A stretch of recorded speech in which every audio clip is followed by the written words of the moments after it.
Andy Purewal for ID Boxing. I'm joined by George Groves here in Manchester. George, got to keep it.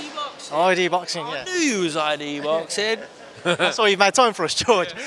Straight into it, Lawrence Okolie retaining his WBO title tonight against David Light. What did you make of his performance? I thought he done well. I thought he done really well. You know, Lawrence Okolie, huge puncher. Sometimes you expect him to get rid of the guys, but today, David Light, phenomenal chin, took a lot of heavy shots, weathered the storms. It wasn't scrappy and awkward and holding and messy like it has been before. Sure, there was lots of times where they were coming together, but it's far removed from what we'd seen at the start of Lawrence Okolie's career, where parts of it was unbearable to watch. So, no, it was a really good shutout win for him. I thought he boxed well. Good variety with the right hand to the body, coming back over to the head. Bit more variety with the left hand. Still loads of room for improvement, but a bit ring rusty, been out of the ring for a year. So good for him, back to winning ways. Still keeps it really interesting here in the UK. Chris Billam-Smith, his former stablemate. Big fight for him in Bournemouth. Likely going to be a world title shot. Hopefully they can get that over the line for him. Richard Riakporhe, the same. He'll be looking at world honours. He'll probably be eyeing up Lawrence Okolie. I think they've had a little shindig, shenanigans. Something's gone on. I'm not sure, but yeah. So it's good. Good night of boxing. There were boos, there were criticisms at the end there, George, of Lawrence's performance. Do you understand fans' frustrations in the arena tonight? Did you boo? You didn't boo, did you? No. I didn't hear the boos because I had the cans on. I was doing comms. But if it was, maybe it was David Light's corner. I don't know who would boo tonight because it wasn't a stinker. It wasn't like it was awkward or harsh. And Lawrence did well. He just couldn't get rid of the guy. That's not his fault. Definitely didn't deserve any boos. So it's a shame that happened. And I think on reflection, sure, it won't be a fight for the Hall of Famers to run and repeat, but a good win for him. Good win for him. So good for him. And it, as I say, builds for the next one. George, just a couple of quick topics. Earlier in the week, we saw Fury-Usyk fall through.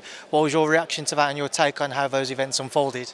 Yeah, it felt like it was going to fall through. I mean, when you look at the timeline, they want to set up a mega fight in a stadium by the end of April, and we're already at the end of March. Like, I want to fight. I want time to get excited about a fight. I want a time for there to be a bunch of prediction shows and review shows. I want to see some sparring leakage and stuff like this. But so it didn't make any sense that this was going to be the date. Whether either of them box soon or whether they just get it on at the end of the year, I don't know what the problems will be with mandatories and sanctioning bodies and then venues and stuff like this. But yeah, I didn't think the fight was going to happen, to be honest.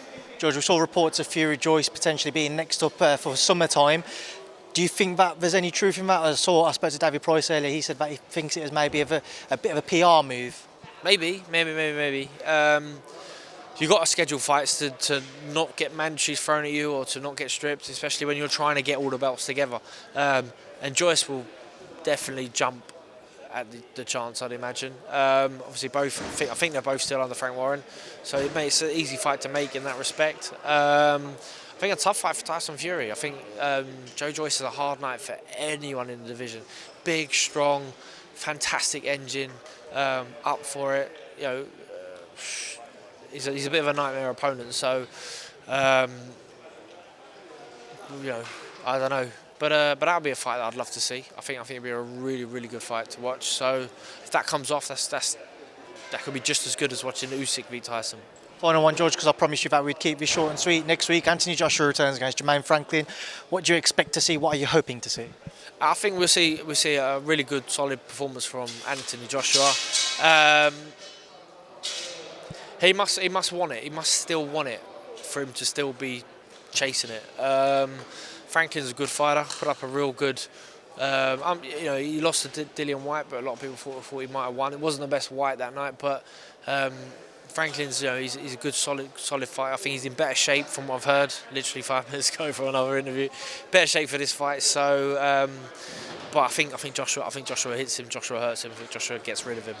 George, appreciate your time. Thank you. Hope you haven't missed your taxi. No, thank you a lot. Cheers, mate. Thank you.